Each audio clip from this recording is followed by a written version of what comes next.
10 থেকে আরোতে কাজ করছি 13 বছর বয়স থেকে।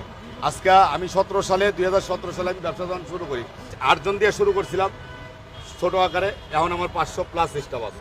যেরকম শুরু করছে এই উদ্যোগটা নিয়ে শুরু করেন সততার মাধ্যমে, কোনো খাবারে কোনো ভেজাল করবেন না, ইনশাল্লাহ আপনি সাফল্য হইতে পারেন। কাবাব আইটেম খাইতে চায় সেই জন্য বিভিন্ন ধরনের কাবাব, যে কাবাবগুলি আর সারা বাংলাদেশ কোথাও কোথাও কিন্তু পাওয়া যায় না, অনেক ধরনের কাবাব এখানে আছে, মিনিমাম 20+ আইটেম কাবাব আছে। এই কাবাবগুলি এখানে মনে হয় তিল্লি কাবাব, অরিজিনাল করে তিল্লি কাবাব, এবং এটা হলো বিফ আফগানি কাবাব, এটা আর কোথাও পাবেন না, যদিও হয় তাহলে এটা coffee. Beef seekh kebab, beef khiri kebab, chicken juicy kebab, chicken boti kebab, malai tandoori, এটা হলো আপনার chicken tandoori, chicken wings, chicken drumstick, reshmi kebab বাচ্চাদের জন্য, জাল ছাড়া সবাই স্বাদ গ্রহণ করতে পারেন। এটা হলো চিকেন আফগানি কাবাব, চিকেন তান্দুরি, হাড়ি হাড়ি, এটাও চিকেন বডি। মাছ আপনার বারবিকিউ আছে, রূপচাঁদা আছে, চিংড়ি ফ্রাই আছে, তেলাপিয়া আছে, টুনা আছে, কোরাল আছে। এই ধরনের কাবাবের উপরে সি ফুড যেটা বলা হয়, এই ধরনের খাবারের উপরে মানুষের চাহিদাটা বেশি। যেমন ভাই বলছিলেন যে আবেশে চিকেন আদানি বিফ আদানি হয় না, এই যে এটা হলো চিকেন আদানি, আর এই পাশেরটা হলো আপনার বিফ আদানি। আমার যে 5টা ব্রাঞ্চ আছে, মিরপুরে 4টা এবং রামপুরা বনশ্রীতে 1টা।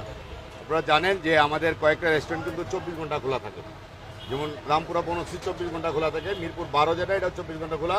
চিড়িয়াখানা রোডে যারা চিড়িয়াখানা আসবেন, এটাতে দিনের বেলা স্বাদ গ্রহণ করতে পারেন, রাত্রেবেলাও আপনার 24 ঘন্টা খোলা থাকে। পেশোয়ারি নলি আছে এবং বিফ হান্ডি আছে, বটপোনা আছে, দেশি মুরগি আছে, দেশি হাঁস আছে। লাঞ্চে বিভিন্ন ধরনের নদীর মাছ গরুয়া মানে রান্না করা হয়, মশলা খুব কম দিয়া। লাঞ্চে যে ধরনের ছোট ছোট মাছ থাকে আপনারা অন্য অন্য রেস্টুরেন্টে পাওয়া খুব কঠিন হয়ে যায়, আমি সেই খাবারগুলি উনি তুলে ধরি সবসময়। তো 10 টাকা রোজে কাজ কইরা আমি কাজকে ভালোবাসতাম। আপনারা যারা উদ্যোক্তা আছেন, কাজকে ভালোবাসেন, আপনি একদিন সাফল্য হবেন।